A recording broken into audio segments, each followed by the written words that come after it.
Body of the girl जिसके मुंह में खून था, शरीर में कोई कपड़ा नहीं था, पैर दोनों राइट एंगल में मिला गया, एक पाँव बेड के इस तरफ, एक पाँव बेड के इस तरफ मिला गया, चश्मे को कूटा गया जिसकी वजह से आंखों से खून निकल गया, गला दबाकर मारा गया। इंडिया के कोलकाता शहर में 9 अगस्त 2024 की सुबह एक ऐसी खबर सामने आती है जो पूरे देश को हिलाकर रख देती है।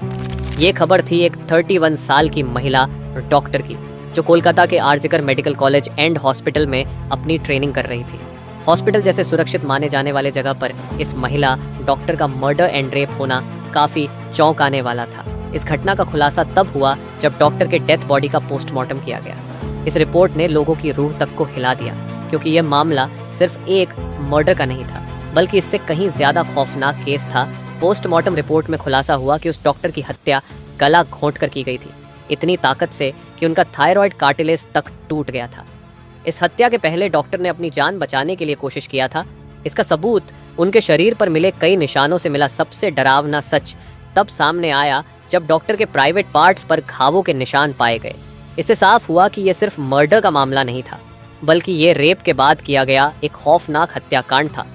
हॉस्पिटल के परिसर में इतनी बड़ी घटना हो जाती है और किसी को कान खबर तक नहीं होती। क्या उस रात कुछ ऐसा हुआ था जिसे जानकर आप गुस्से से बौखला जाओगे? क्या वहाँ कोई और था जिसने इस क्रूर घटना को अंजाम दिया, और अगर था तो आखिर कौन था? इन्हीं सवालों के जवाब खोजते हुए हम आज की इस वीडियो में आपको बताएंगे कि आखिर क्या हुआ था उस रात इस मेडिकल कॉलेज के शांत माने जाने वाले परिसर में। जब आपको सच का सामना होगा तो यकीन मानिए आपके भी रोंगटे खड़े हो जाएंगे।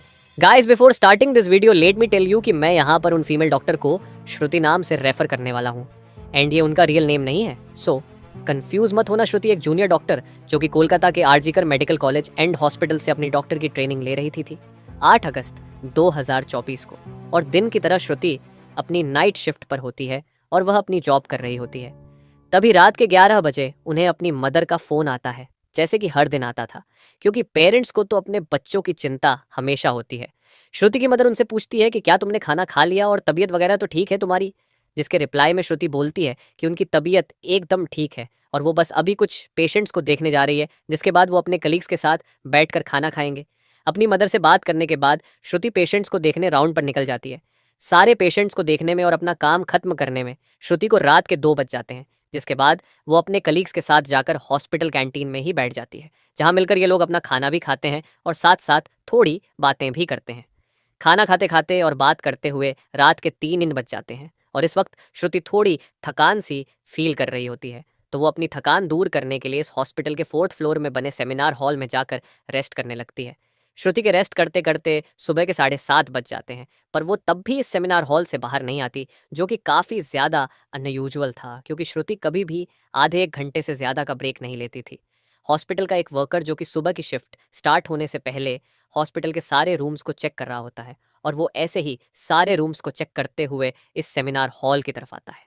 जैसे ही वो सेमिनार हॉल के बाहर आकर उसका गेट खोलता है, उसकी आंखों के सामने होता है एक भयानक नज़ारा, जिसे देखकर वो बहुत ज़ोर से चीख पड़ता है।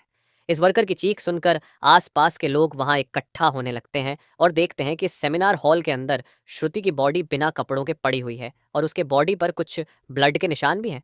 यहाँ खड़े सब लोगों के लिए ये एक ड्रामा से कम नहीं था, स्पेशली दूसरी फीमेल डॉक्टर्स एंड वर्कर्स के लिए, क्योंकि उन्होंने अपनी आंखों के सामने ऐसा नज़ारा पहली बार देखा था।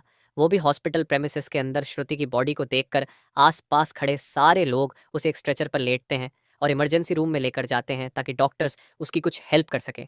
काफ़ी देर तक डॉक्टर्स के स्ट्रगल करने के बाद भी एट द एंड श्रुति कुछ घंटों के बाद अपना दम तोड़ देती है। हॉस्पिटल में कुछ लोग थे जो कि इस मर्डर एंड रेप केस को एक नॉर्मल केस जैसा दिखाने की कोशिश कर रहे थे, जस्ट बिकॉज कि वो इस हॉस्पिटल का नाम बचा सके। बट जब पोस्टमार्टम रिपोर्ट्स आती हैं तो सब दूध का दूध और पानी का पानी हो जाता है। इन रिपोर्ट से साफ साफ पता चल जाता है कि श्रुति के साथ किसी ने ज़बरदस्ती गलत हरकत करने की कोशिश करी, और जब वो इस इंसान से अपने आप को बचाने लगी तो उसने उसका गला घूंट दिया, इवन उसे बहुत बुरी तरीके से मारा भी और फिर उसका रेप भी किया।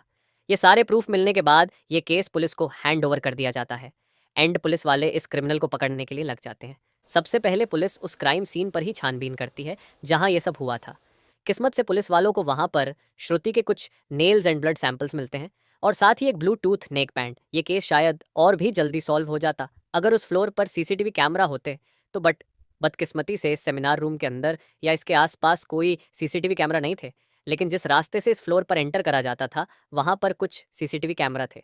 पुलिस वाले इन सीसीटीवी कैमरा में सुबह के 3 बजे से 8 बजे के बीच की रिकॉर्डिंग चेक करते हैं कि इतने टाइम के बीच कितने लोग इस फ्लोर पर आए और गए थे। इन सीसीटीवी फुटेजेस को चेक करने के बाद ये पता चलता है कि टोटल 6 लोग इस फ्लोर पर आए और गए थे। ये पता लगने के बाद पुलिस वाले एक एक करके इन 6 लोगों को पूछताछ के लिए बुलाते हैं कि वो लोग वहाँ पर उस टाइम क्या कर रहे थे।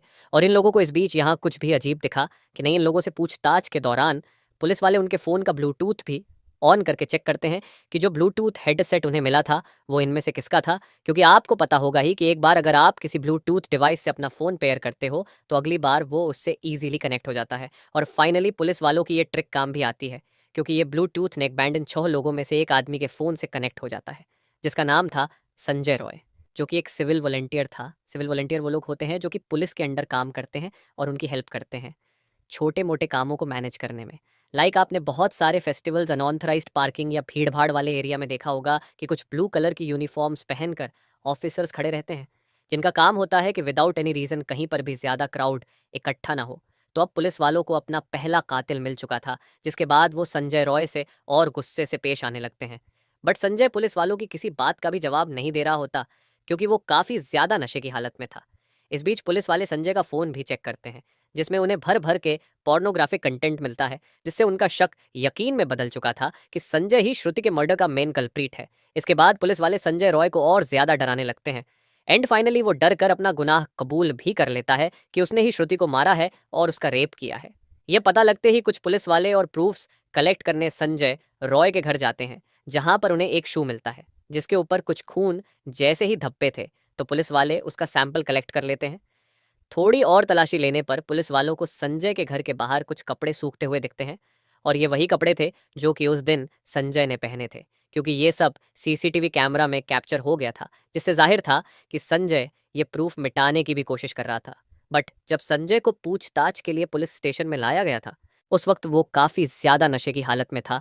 तो क्या वो ये सब बस इसलिए कर रहा था ताकि उसे कम सज़ा मिले, जस्ट बिकॉज वो उस वक्त नशे में था?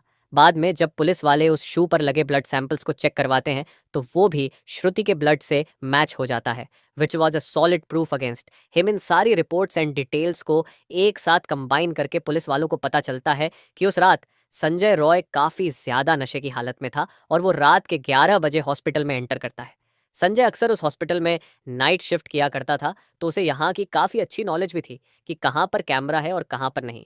तो वो आराम से इस हॉस्पिटल के 4th फ्लोर पर जाकर बैठ जाता है क्योंकि वो नहीं चाहता था कि कोई उसे ज़्यादा नशे की हालत में देखे, वरना वो अपनी जॉब से हाथ धो सकता था।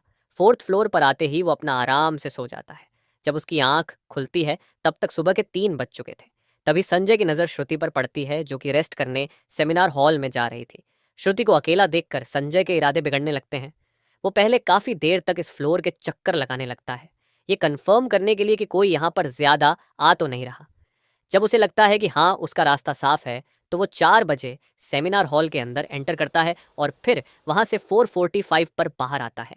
इन 45 मिनट्स तक श्रुति के साथ इस आदमी ने क्या क्या किया होगा और वो कितने पेन से गुजरी होगी ये सोच कर ही किसी का भी दिल सहम जाएगा। स्पेशली श्रुति के पेरेंट्स जिन्होंने इतनी उम्मीद से और सेक्रीफाइसेस करके अपनी बच्ची को डॉक्टर बनने भेजा था एंड श्रुति अपने पेरेंट्स की अकेली बेटी थी तो उनके लिए तो ये किसी सदमे से कम नहीं होगा। एंड गाइस ये केस अभी भी क्लोज नहीं हुआ है और 23 अगस्त तक संजय राय को कस्टडी में रखा जाएगा। इस कातिल इंसान के साथ क्या होना चाहिए आप कमेंट में ज़रूर बताना और इस केस रिलेटेड जानकारी देखने के लिए चैनल सब्सक्राइब करें। Thank you.